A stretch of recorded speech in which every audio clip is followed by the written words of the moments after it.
chairman na sayang kanin kay hinulangor sang zwali kaniya dulayan sa electric choir member kani isungdar pastor bial KGP te kanal pa isa ko sa municipal e buk jawa zanina hianin hidilay mo na local com te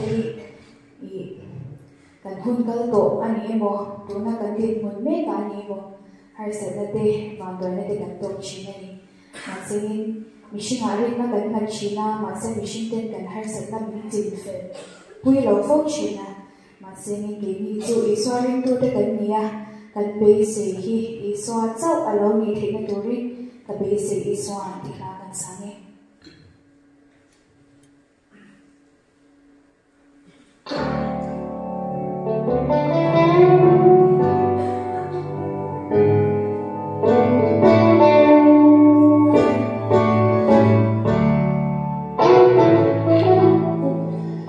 min zel ka sha